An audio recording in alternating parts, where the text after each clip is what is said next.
Hi teachers, Mike Smith here with School Specialty Sport Time. I'm the subject matter expert for physical education, health, and wellness, and I was actually a PE teacher for over 20 years.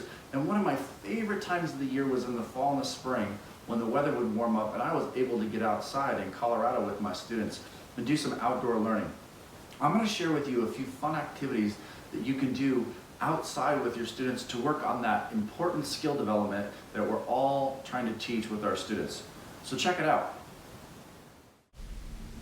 The first activity I like to do with my students is to get them the hang of handling a racket at the elementary level is to walk around an area holding onto the racket with their right hand, then their left hand, and circle around. Sometimes we'll have them go behind their back.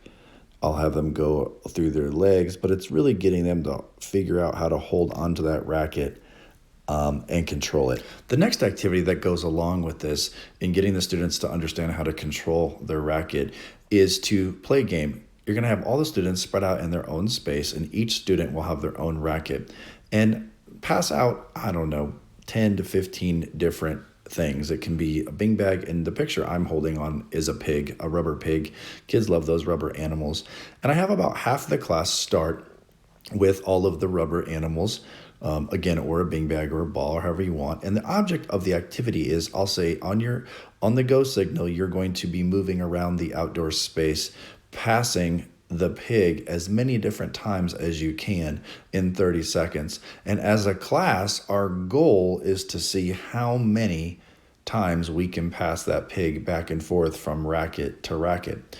And so then what I'm having the students do is, as they're moving around, they're kind of counting all the times that the pig is passed to the racket back and forth. So it's a great activity to get everybody moving, plus working on that control of the racket.